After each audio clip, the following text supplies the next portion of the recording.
Film की शुरुआत Peter Parker से होती है, जो अपनी जिंदगी के बारे में बताते हुए कहता है, हाय मैं पीटर पार्कर हूँ। इसी दौरान वो अपने फोन पर इंस्टाग्राम और सोशल मीडिया स्क्रॉल कर रहा होता है। वहां उसे नेड और एमजे की नई नई पोस्ट और रील्स दिखाई देती है। दोनों अपनी कॉलेज लाइफ खत्म होने की खुशी मना रहे होते हैं और अपनी नई शुरुआत को लेकर बेहद उत्साहित है। पीटर उन्हें देखकर मुस्कुराता तो है, लेकिन अंदर ही अंदर एक फैसला कर चुका होता है। वो नहीं चाहता कि उनकी खुशहाल जिंदगी में फिर से कोई खतरा आए।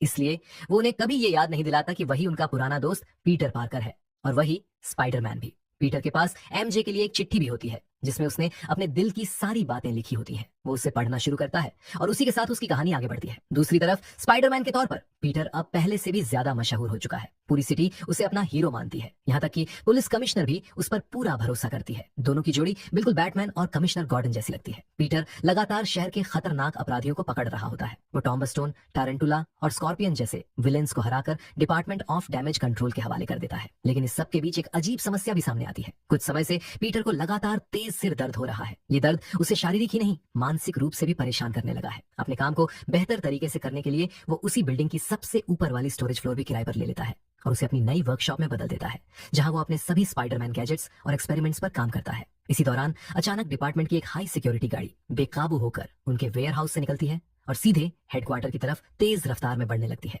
पीटर, पुलिस और डिपार्टमेंट की टीम उसे रोकने की पूरी कोशिश करती है। तभी वहां फ्रैंक कैसल यानी पनिशर भी पहुंच जाता है। उसका तरीका बिल्कुल अलग है। वो गाड़ी के अंदर मौजूद खतरे को खत्म करने के लिए अपनी बंदूक और विस्फोटकों का इस्तेमाल करना चाहता है, लेकिन स्पाइडरमैन किसी की जान लेने में विश्वास नहीं रखता। इसलिए पीटर बीच में आकर पनिशर को रोक देता है और किसी तरह उसे गाड़ी से दूर कर देता है। इसके बाद दोनों के बीच हल्की फुल्की नोकझोंक देखने को मिलती है, जो आगे चलकर उनकी दिलचस्प केमिस्ट्री की शुरुआत बनती है। आखिरकार पीटर अकेले उस गाड़ी का दरवाजा खोलता है। अंदर से एक बुजुर्ग महिला बाहर निकलती है। शुरुआत में सब कुछ सामान्य लगता है, लेकिन अगले ही पल उसका व्यवहार पूरी तरह बदल जाता है। असल में उस महिला के शरीर पर किसी रहस्यमयी ताकत का कब्जा होता है और वो ताकत एक शरीर से दूसरे शरीर में जाने की क्षमता रखती है। कुछ ही सेकंड में वह शक्ति वहां मौजूद डिपार्टमेंट के एक कर्मचारी के शरीर में प्रवेश कर जाती है। यही कर्मचारी स्कॉर्पियन को डिपार्टमेंट हेडक्वार्टर से रोजव्यू जेल ले जाने की जिम्मेदारी संभाल रहा था, लेकिन उसके वश में आते ही हालात बदल जाते हैं। अब वह स्कॉर्पियन को जेल की बजाय किसी दूसरी जगह ले जाने का आदेश दे देता है। स्पाइडरमैन तुरंत उसका सामना करता है। उस कर्मचारी के शरीर के जरिए वही रहस्यमयी शक्ति पीटर से बात करती है, लेकिन कुछ देर बाद उसका कब्जा अचानक खत्म हो जाता है और कर्मचारी फिर से सामान्य हो जाता है। यहीं से साफ हो जाता है कि इस बार स्पाइडरमैन का सामना किसी साधारण दुश्मन से नहीं, बल्कि ऐसी रहस्यमयी ताकत से होने वाला है जो किसी के भी शरीर पर कब्जा कर सकती है। इसके बाद खुलासा होता है कि वो रहस्यमयी शक्ति सिर्फ एक इंसान तक सीमित नहीं थी। उसने उन डिपार्टमेंट कर्मचारियों को भी अपने कब्जे में ले लिया था जो हेलीकॉप्टर से स्कॉर्पियन को दूसरी जेल में शिफ्ट कर रहे थे। नतीजा ये हुआ कि रास्ते में ही स्कॉर्पियन को आजाद कर दिया गया और अब वो पुलिस और डिपार्टमेंट दोनों की पकड़ से बाहर था। ये मामला अब और भी गंभीर हो चुका था, इसलिए पुलिस कमिश्नर इसकी पूरी जांच की जिम्मेदारी स्पाइडरमैन यानी पीटर पार्कर को सौंप देती है। सुराग तलाशते तलाशते पीटर एक हाई सिक्योरिटी बिल्डिंग में पहुंचता है, जहां उसकी मुलाकात होती है ब्लैक विडो से, जिसे हम पहले थंडरबोल्ट्स में देख चुके हैं। यहाँ एक मजेदार पल भी आता है। पीटर उससे जरूरी जानकारी लेने के लिए सीधे उसके बाथरूम तक पहुंच जाता है, जिससे दोनों के बीच हल्की फुल्की नोकझोंक देखने को मिलती है। बातचीत के दौरान ब्लैक विडो एक चौंकाने वाली जानकारी देती है। उसके मुताबिक उस रहस्यमयी ताकत ने करीब 30 डिपार्टमेंट कर्मचारियों को अपने वश में करके पुराने सरकारी रिकॉर्ड खंगाले थे। उन रिकॉर्ड्स में सबसे ज्यादा जिस चीज को खोजा गया था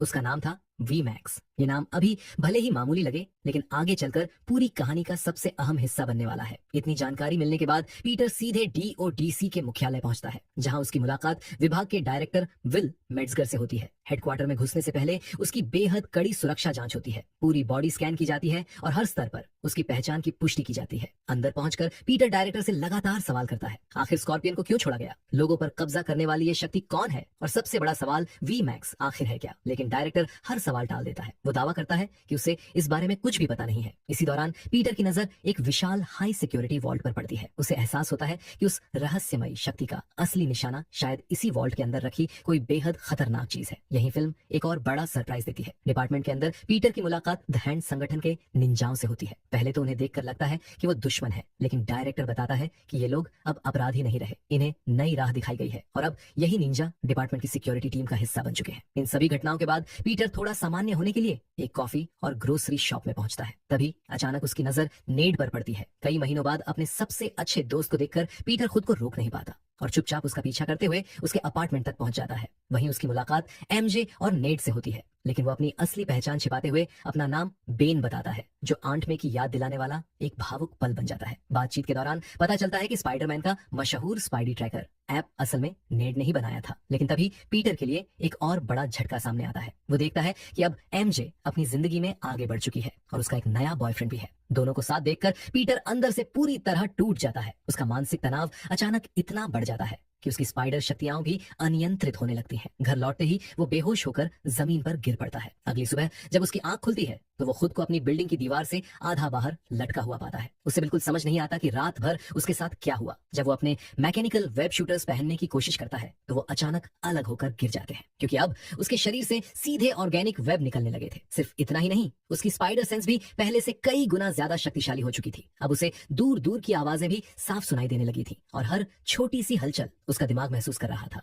अपनी नई शक्तियों को समझने के लिए वो बाहर जाकर वेब टेस्ट करता है। तभी फिल्म पुराने स्पाइडरमैन फैंस के लिए एक शानदार ईस्टर एग देती है। पीटर मुस्कुराते हुए कहता है, दूसरे स्पाइडी यानी टोबी मैगवायर के पास भी ऑर्गेनिक वेब थे। वो सच में कमाल था। ये डायलॉग सुनते ही पुराने स्पाइडरमैन फैंस के चेहरे पर मुस्कान आ जाती है। पीटर मजाक में कहता है, अगर दूसरे स्पाइडरमैन यानी टोबी मैगवायर ऑर्गेनिक वेब्स के साथ इतने कूल लग सकते हैं तो शायद मैं भी लग जाऊं। लेकिन हकीकत बिल्कुल अलग होती है। उसके शरीर से वेब तो निकलने लगे थे, मगर उन पर उसका बिल्कुल भी कंट्रोल नहीं था। कभी वेब गलत दिशा में चला जाता तो कभी बिना वजह बाहर निकल आता। अपनी नई ताकतों को संभालना उसके लिए पहले से भी मुश्किल हो चुका था। तभी अचानक पुलिस कमिश्नर का फोन आता है। खबर मिलती है कि स्कॉर्पियन शहर में जमकर तबाही मचा रहा है। ऐसा लग रहा था जैसे वो किसी खास चीज की तलाश में हो। बिना वक्त गंवाए पीटर उसी हालत में स्कॉर्पियन का सामना करने निकल पड़ता है। लेकिन इस बार लड़ाई पूरी तरह एक तरफा साबित होती है। अपनी नई शक्तियों पर कंट्रोल न होने की वजह से पीटर ठीक से लड़ भी नहीं पाता और स्कॉर्पियन उसे बुरी तरह घायल कर देता है। इसी दौरान एक ऐसा खुलासा होता है जो पूरी कहानी बदल देता है। स्कॉर्पियन अचानक मुस्कुराकर कहता है, तुम अब तक समझे ही नहीं, मैं असली स्कॉर्पियन नहीं हूँ। यहीं साफ हो जाता है कि स्कॉर्पियन के शरीर पर उसी रहस्यमयी शक्ति का कब्जा है जिसने पहले डिपार्टमेंट के कर्मचारियों को अपने वश में किया था। जब तक पीटर कुछ समझ पाता उसकी हालत बेहद गंभीर हो चुकी होती है और तभी उसके अंदर कुछ अजीब होने लगता है। उसकी आंखों का रंग बदल जाता है, उसका डीएनए तेजी से म्यूटेट होने लगता है और कुछ ही सेकंड में उसका पूरा व्यवहार बदल जाता है। अब वो पहले वाला दयालु स्पाइडरमैन नहीं रह जाता। गुस्से में वो स्कॉर्पियन को उठाकर पूरी ताकत से एक पुलिस वैन पर दे मारता है। टक्कर इतनी भयानक होती है कि वैन के अंदर बैठी एक महिला पुलिस अधिकारी की जान लगभग चली जाती है। स्कॉर्पियन भी बुरी तरह घायल होकर जमीन पर गिर पड़ता है। कुछ देर बाद जब उसके शरीर से उस रहस्यमयी शक्ति का असर खत्म होता है तो वो खुद हैरान रह जाता है। उसे यकीन ही नहीं होता कि स्पाइडरमैन ने इतना क्रूर हमला किया है, क्योंकि जिस स्पाइडरमैन को वो जानता था वो कभी किसी की जान लेने की कोशिश नहीं करता। घटना के बाद पुलिस कमिश्नर भी पीटर को चेतावनी देती है। वो कहती है, अगर आज उस पुलिस ऑफिसर की मौत हो जाती तो मैं भी तुम्हारा बचाव नहीं कर पाती। तुम्हारे साथ जो कुछ भी हो रहा है उसे जल्द से जल्द ठीक करो। ये बात पीटर को अंदर तक झकझोर देती है। अपने शरीर में हो रहे बदलावों का कारण जानने के लिए वो MIT पहुंचता है, जहां उसकी मुलाकात होती है डॉक्टर ब्रूस बैनर से। अपनी पहचान छिपाने के लिए वो खुद को नेड लीड्स बताता है और जेनेटिक म्यूटेशन के बारे में सवाल पूछने लगता है। पीटर बताता है कि उसके शरीर में तेजी से बदलाव हो रहे हैं और वो उन्हें रोकना चाहता है। उसे याद था कि ब्रूस बैनर ने भी अपने अंदर के हल्क को नियंत्रित करने के लिए एक खास इनहिबिटर सिस्टम बनाया था। इसी से प्रेरित होकर पीटर भी वैसा ही एक उपकरण बनाना चाहता है ताकि उसका डीएनए और ज्यादा म्यूटेट ना हो और वो अपनी पुरानी स्पाइडर शक्तियों के साथ सामान्य जीवन जी सके। बातचीत के दौरान बैनर समझ जाता है कि सामने बैठा लड़का उसका कोई स्टूडेंट नहीं है, फिर भी वो उसकी बात ध्यान से सुनता है। घर लौटने के बाद पीटर पूरी रात लैब में मेहनत करता है और आखिरकार एक इनहिबिटर तैयार भी कर लेता है। लेकिन समस्या अभी खत्म नहीं हुई थी। वो मशीन बार बार ओवरहीट होने लगती है, सर्किट जल जाते हैं और हर टेस्ट के दौरान सिस्टम फेल हो जाता है। उसका डिजाइन बिल्कुल वैसा ही दिखता है जैसा कभी डॉक्टर ऑक्टोपस अपनी गर्दन के पीछे इस्तेमाल करता था। आखिरकार पीटर फैसला करता है कि अब इसका फील्ड टेस्ट किया जाए, लेकिन जैसे ही वो इसे पहनकर शहर में निकलता है सब कुछ उल्टा पड़ जाता है। ऊंची इमारत से छलांग लगाते ही उसका संतुलन बिगड़ जाता है। वो कई मंजिल नीचे गिरता है और उसके वेब ग्रेनेड्स भी धमाके के साथ फट जाते हैं। उसी वक्त सड़क पर मौजूद कुछ अजनबी लोग अचानक उसका नाम लेकर उससे बात करने लगते हैं। पहले तो पीटर को कुछ समझ नहीं आता, लेकिन अगले ही पल उसे एहसास होता है कि ये सभी लोग भी उसी रहस्यमयी शक्ति के कब्जे में हैं। असल में वो ताकत अब सीधे उसके घर के अंदर बैठी हुई थी। उसने पीटर की पूरी जानकारी निकाल ली थी, यहाँ तक कि उसे एमजे के बारे में भी सब कुछ पता चल चुका था। वो पीटर को धमकी देती है, मेरे रास्ते में मत आना स्कॉर्पियन, अब मेरे लिए काम कर रहा है। अगर तुमने मुझे रोकने की कोशिश की तो अगला निशाना एमजे होगी। इसके बाद शहर की सड़कों पर एक खतरनाक पीछा शुरू हो जाता है। वो रहस्यमयी शक्ति एक इंसान से दूसरे इंसान के शरीर में छलांग लगाते हुए तेजी से एमजे तक पहुंचने की कोशिश करती है और दूसरी तरफ स्पाइडरमैन हर हाल में उसे रोकने के लिए उसके पीछे दौड़ पड़ता है। तभी पीटर का नया एआई असिस्टेंट ईवीई, जो जार्विस और फ्राइडे की तरह काम करता है, उस रहस्यमयी शक्ति के हॉपिंग पैटर्न को ट्रैक करना शुरू कर देता है। अब पहली बार पीटर के पास उसे रोकने का एक असली मौका था। तभी पीटर का एआई एक बेहद अहम बात पता लगाता है। जिस रहस्यमयी ताकत का वो पीछा कर रहा था, उसकी एक बड़ी कमजोरी थी। वो किसी भी इंसान के शरीर से दूसरे इंसान के शरीर में तभी जा सकती थी जब दोनों के बीच की दूरी 33 फीट से कम हो। यानी अगर आसपास कोई इंसान नहीं होगा तो वो वहीं फंस जाएगी। इसी दौरान वो ताकत एक हेलीकॉप्टर पायलट के शरीर पर कब्जा कर लेती है। बस फिर क्या था, पीटर तुरंत हवा में उड़ रहे उसी हेलीकॉप्टर को अपने जाल से बीच आसमान में रोक देता है। अब उस रहस्यमयी शक्ति के पास भागने का कोई रास्ता नहीं था, क्योंकि 33 फीट के दायरे में कोई दूसरा इंसान मौजूद ही नहीं था। यही मौका देखकर पीटर सीधा एमजे के अपार्टमेंट पहुंच जाता है। घबराई हुई आवाज में वो कहता है, एमजे, तुम बहुत बड़े खतरे में हो, अभी मेरे साथ चलो। शुरुआत में एमजे को उसकी बात पर बिल्कुल भरोसा नहीं होता, लेकिन सामने खुद स्पाइडरमैन खड़ा था, इसलिए वो बिना ज्यादा सवाल किए उसके साथ चल देती है। दोनों एक ऊंची इमारत की छत पर पहुंचते हैं। कुछ देर तक दोनों चुप रहते हैं। फिर अचानक एमजे मुस्कुराकर कहती है, पता नहीं क्यों, लेकिन ऐसा लगता है कि हम पहले भी एक दूसरे को जानते हैं, वरना तुम हर बार मेरी जान बचाने कैसे पहुंच जाते हो। पीटर कुछ बोल ही नहीं पाता। बातों बातों में माहौल थोड़ा भावुक हो जाता है। अचानक एमजे उसका मास्क उतार देती है और कहती है, मुझे सब याद आ गया पीटर, मैं तुम्हें पहचानती हूँ। ये सुनकर पीटर पूरी तरह भावुक हो जाता है। दोनों एक दूसरे के करीब आते हैं और तभी उनके बीच एक किस भी हो जाती है। लेकिन अगले ही पल पूरी सच्चाई सामने आ जाती है। वो एमजे थी ही नहीं, उसके शरीर पर उसी रहस्यमयी शक्ति का कब्जा था और पीटर को धोखा देने के लिए उसने ये पूरा नाटक रचा था। अचानक वो एमजे के शरीर को ही छत से नीचे कूदने पर मजबूर कर देती है। एक पल के लिए ऐसा लगता है कि इतिहास फिर दोहराया जाएगा, लेकिन इस बार पीटर कोई गलती नहीं करता। वो बिजली की रफ्तार से छलांग लगाकर एमजे को हवा में ही पकड़ लेता है और सुरक्षित ऊपर खींच लाता है। ये पूरा सीन द अमेजिंग स्पाइडरमैन में ग्वेन स्टेसी की दर्दनाक मौत की याद दिलाता है। लेकिन इस बार पीटर अपनी सबसे बड़ी गलती दोहराने नहीं देता।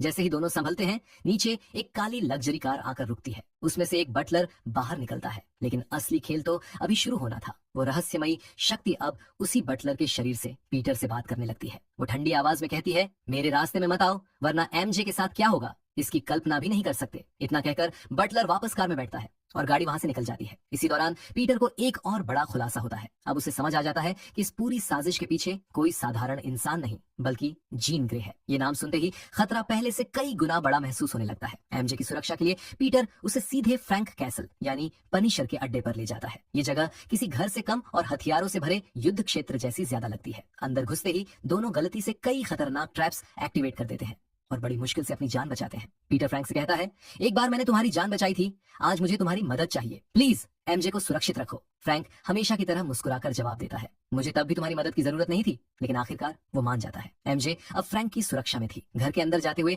एमजे की नजर फ्रैंक के किचन में रखी उसकी फैमिली की पुरानी तस्वीरों पर पड़ती है। वो मासूमियत से पूछ बैठती है, क्या ये आपकी फैमिली है? बस यही सवाल फ्रैंक के पुराने जख्म फिर से खोल देता है। वो गुस्से में कहता है, मेरे घर में मेरी फैमिली के बारे में कोई सवाल नहीं करेगा और मेरी किसी चीज को हाथ भी नहीं लगाएगा। कुछ पल के लिए माहौल पूरी तरह तनावपूर्ण हो जाता है। तभी पीटर बात बदलते हुए कहता है कि उसे अपना इनहिबिटर ठीक करना होगा। वो घर जाने की बात करता है, लेकिन फ्रैंक तुरंत रोक देता है। घर जाने की जरूरत नहीं, मेरे पास जितना सामान बम बनाने के लिए है उससे तुम्हारी मशीन भी ठीक हो जाएगी। इसके बाद पीटर एक पर्दे के पीछे बैठकर अपना मास्क उतार देता है और इनहिबिटर पर काम शुरू कर देता है। दूसरी तरफ पर्दे के इस पार एमजे बैठी होती है। दोनों एक दूसरे को देख नहीं सकते, लेकिन बातचीत लगातार चलती रहती है। इसी दौरान एमजे मुस्कुराकर पूछती है, तो बताओ मिस्टर स्पाइडरमैन, तुम्हारी जिंदगी में कोई खास है? कुछ सेकंड की खामोशी के बाद पीटर हल्की सी मुस्कान के साथ जवाब देता है, अभी नहीं, लेकिन कभी हुआ करती थी। उसकी आवाज में छिपा दर्द साफ महसूस किया जा सकता था। इसी बीच पीटर का बनाया हुआ इनहिबिटर एक बार फिर ओवरहीट होकर खराब हो जाता है। तभी एमजे पर्दे के दूसरी तरफ से उसकी मदद करने आती है। दोनों मिलकर जांच करते हैं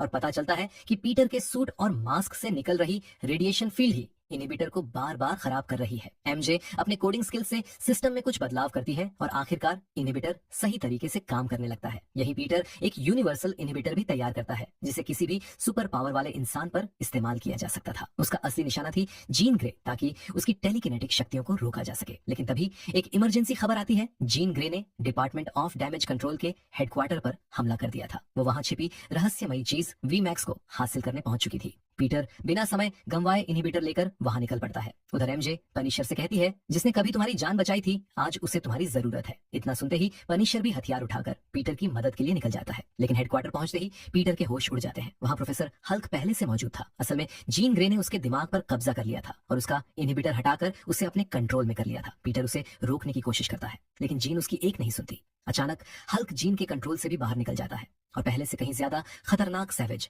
हल्क में बदल जाता है। अब पूरा इलाका युद्ध का मैदान बन चुका था। एक तरफ हल्क और स्पाइडरमैन की जबरदस्त भिड़ंत शुरू हो जाती है तो दूसरी तरफ पनिशर गोलियों की बारिश कर देता है। पीटर कई बार हल्क पर इनहिबिटर लगाने की कोशिश करता है लेकिन उसकी मोटी चमड़ी की वजह से हर कोशिश बेकार साबित होती है। आखिर दोनों एक प्लान बनाते हैं। पीटर हल्क को रोकने में लग जाता है जबकि पनिशर जीन ग्रे के पीछे जाता है, लेकिन तभी खेल पलट जाता है। जीन ग्रे पनिशर के दिमाग पर भी कब्जा कर लेती है। अब वही पनिशर उसके लिए रास्ता साफ करने लगता है और भारी विस्फोट करके उस हाई सिक्योरिटी वॉल्ट को तोड़ देता है जहां डिपार्टमेंट का डायरेक्टर बिल मौजूद था। इधर हल्क से लड़ते लड़ते पीटर के पास कोई रास्ता नहीं बचता। आखिरकार वो अपनी असली पहचान जाहिर कर देता है। वो हल्क से कहता है, ब्रूस, मैं हूँ पीटर। ये शब्द सुनते ही ब्रूस बैनर कुछ पल के लिए अपने अंदर लौट आता है। वो खुद को काबू करने के लिए इमारत से नीचे छलांग लगा देता है ताकि किसी और को नुकसान न पहुंचे। उधर वॉल्ट के अंदर जीन ग्रे लगभग अपनी जीत के करीब पहुंच चुकी होती है, लेकिन तभी पीछे से स्पाइडरमैन आकर उसके गले में यूनिवर्सल इनहिबिटर लगा देता है। कुछ ही सेकंड में जीन ग्रे की सारी शक्तियां खत्म हो जाती हैं। पनिशर उसके कंट्रोल से आजाद हो जाता है और डिपार्टमेंट की टीम तुरंत जीन ग्रे को गिरफ्तार कर लेती है। बेहोश होने से ठीक पहले जीन सिर्फ एक नाम लेती है, सैरा। ये नाम सुनकर पीटर और भी उलझन में पड़ जाता है। इसके बाद वो वापस फ्रैंक की बोट पर लौटता है, लेकिन वहां उसका इंतजार कर रहा था पूरी कहानी का सबसे बड़ा झटका। एमजे को वो चिट्ठी मिल चुकी थी जो पीटर ने कभी उसके लिए लिखी थी। अब उसे पीटर की असली पहचान और पूरा सच पता चल चुका था और यहीं से दोनों आमने सामने खड़े हो जाते हैं जहां अब किसी भी बात को छिपाना संभव नहीं था। लेकिन तभी एमजे पीटर का दिल तोड़ देती है। वो शांत आवाज में कहती है, मैं वो लड़की नहीं हूँ जिससे तुम प्यार करते थे, और सच कहूँ तो मैं तुमसे प्यार भी नहीं करती। ये सुनकर पीटर पूरी तरह टूट जाता है। एमजे वहां से जाने लगती है लेकिन उसके पास फोन नहीं होता। वो पीटर से बस एक छोटी सी मदद मांगती है, क्या तुम मुझे घर छोड़ दोगे? पीटर बिना कुछ कहे उसे उसके अपार्टमेंट तक छोड़ देता है। घर पहुंचने के बाद एमजे एक और गुजारिश करती है, क्या तुम नेड से मिल सकते हो? पीटर ऊपर जाता है और इतने समय बाद नेड से मिलकर दोनों कुछ देर साथ बैठते हैं। इसी बीच नेड किसी काम से बाहर निकलता है। मौका देखकर पीटर एमजे से एक ऐसी बात बता देता है जो उसे अंदर ही अंदर खाई जा रही थी। वो कहता है, जब जीन ग्रे ने तुम्हारे शरीर पर कब्जा किया था तब उसने मुझे किस किया था। मैं तुमसे ये बात छिपाना नहीं चाहता। एमजे हैरान होकर जवाब देती है, मुझे कुछ भी याद नहीं है। जिस समय मैं उसके कंट्रोल में थी उस दौरान की मेरी एक भी याद मेरे पास नहीं है। बस यही बात सुनते ही पीटर के दिमाग में खतरे की घंटी बज जाती है। उसे अचानक डिपार्टमेंट के डायरेक्टर बिल की बात याद आती है। बिल ने दावा किया था कि वो भी जीन के कब्जे में था और उसने सैरा नाम भी लिया था। लेकिन अगर कब्जे के दौरान किसी को कुछ याद ही नहीं रहता तो बिल को ये सब कैसे पता था? यानी बिल कुछ छिपा रहा था। पीटर बिना एक सेकंड गंवाए पूरी रफ्तार से डिपार्टमेंट हेडक्वार्टर की तरफ निकल पड़ता है। उधर डिपार्टमेंट की सीक्रेट फैसिलिटी में जीन ग्रे को एक हाई सिक्योरिटी चैम्बर में कैद कर दिया गया था। अब उस पर खतरनाक एक्सपेरिमेंट शुरू होने वाले थे। यही पूरी कहानी का सबसे बड़ा राज सामने आता है। जिस वीमैक्स को सब कोई रहस्यमयी हथियार समझ रहे थे वो असल में कोई मशीन नहीं थी। वो सिर्फ उस कमरे की छत पर लगा वीमैक्स कंपनी का एयर कंडीशनर था। जीन की बहन सैरा ग्रे ने टेलीपैथी के जरिए सिर्फ इतना संकेत भेजा था कि उसे इसी कमरे में कैद रखा गया था। यहीं से पता चलता है कि डीओडीसी ने सालों पहले सैरा ग्रे को पकड़कर उस पर अमानवीय प्रयोग किए थे और आखिरकार उसी लैब में उसकी मौत हो गई थी। अब वही सब कुछ जीन ग्रे के साथ दोबारा होने वाला था। जैसे ही एक्सपेरिमेंट शुरू होते हैं जीन के अंदर दबा गुस्सा और दर्द विस्फोट बनकर बाहर निकलता है। वो इतनी भयानक टेलीकिनेटिक ब्लास्ट करती है कि पूरा न्यूयॉर्क उसकी चपेट में आ जाता है। सैकड़ों लोग वहीं के वहीं जड़ हो जाते हैं। पूरे शहर में अफरा तफरी मच जाती है। सिर्फ फ्रैंक कैसल किसी तरह इस मानसिक हमले से बच निकलता है और अपने मिशन पर निकल पड़ता है। उधर पीटर भी डिपार्टमेंट की फैसिलिटी में पहुंच चुका था, लेकिन जीन तक पहुंचना इतना आसान नहीं था। उसके रास्ते में खड़े थे हैंड के निंजा जो अब पूरी तरह जीन के कंट्रोल में थे। इसके बाद शुरू होती है एक जबरदस्त फाइट। पीटर अकेला दर्जनों निंजाओं से भिड़ जाता है। जब लड़ते लड़ते उसकी हालत बेहद खराब हो जाती है तभी जीन टेलीपैथी के जरिए उससे पूछती है, फैसला करो, तुम पीटर पार्कर हो या सिर्फ स्पाइडरमैन। पीटर मुस्कुराकर जवाब देता है, दोनों, और यही मेरी सबसे बड़ी ताकत है। इतना कहते ही उसके अंदर आखिरी म्यूटेशन जाग उठता है। अब उसकी ताकत पहले से कई गुना बढ़ चुकी थी। कुछ ही मिनटों में वो सभी निंजाओं को हरा देता है, लेकिन हमेशा की तरह वो किसी की जान नहीं लेता। यही फर्क था स्पाइडरमैन और बाकी हीरोज में। आखिरकार पीटर उस लैब तक पहुंच जाता है जहां जीन ग्रे मौजूद थी। वो देखता है कि जीन ने अपनी टेलीकिनेटिक शक्ति से कांच के नुकीले टुकड़े बिल के चेहरे के ठीक सामने रोक रखे हैं। बस एक इशारा और बिल की मौत तय थी। यहीं से शुरू होती है पूरी कहानी की सबसे बड़ी मोरल बहस, जहां ताकत, बदला और इंसानियत तीनों आमने सामने खड़े थे। अब कहानी अपने सबसे इमोशनल मोड पर पहुंच जाती है। जीन ग्रे और पीटर आमने सामने खड़े होते हैं। पीटर उसे समझाते हुए कहता है, हमारी ताकत हमें सबसे अलग बनाती है, लेकिन इसके साथ हमारी जिम्मेदारी भी बढ़ जाती है। असली हीरो वही है जो अपनी ताकत का इस्तेमाल लोगों की रक्षा के लिए करे। जीन दर्द भरी आवाज में जवाब देती है, ताकत ने मुझे सिर्फ दर्द दिया है और हर उस इंसान को मुझसे छीन लिया जिसे मैं प्यार करती थी। इसके बाद जीन अपनी टेलीपैथिक शक्तियों से पीटर के दिमाग में प्रवेश करती है, लेकिन वहां उसे नफरत नहीं बल्कि आंट में की वो सीख सुनाई देती है जिसने कभी पीटर की पूरी जिंदगी बदल दी थी। आंट में की बातें सुनकर जीन को पहली बार एहसास होता है कि बदले की आग में वो खुद भी वही बन चुकी है जिससे वो नफरत करती थी। उसकी आंखें खुल जाती हैं। लेकिन दूसरी तरफ पनिशर अब कोई जोखिम नहीं लेना चाहता। वो दूर एक ऊंची बिल्डिंग पर स्नाइपर लेकर बैठ जाता है और सीधे जीन पर निशाना साध देता है। जैसे ही ट्रिगर दबता है, पीटर का स्पाइडी सेंस खतरे को महसूस कर लेता है। वो बिना एक पल गंवाए जीन के सामने छलांग लगा देता है और जो गोली जीन को लगने वाली थी वो सीधे पीटर के सीने में जा लगती है। पीटर बुरी तरह घायल होकर जमीन पर गिर जाता है। ये देखकर पनिशर भी सन्न रह जाता है। वो तुरंत पीटर को अस्पताल लेकर जाता है। कुछ समय बाद जब पीटर होश में आता है तो पनिशर उससे अपनी गलती के लिए माफी मांगता है। यहीं दोनों के बीच की सारी गलतफहमियां भी खत्म हो जाती हैं। जब पीटर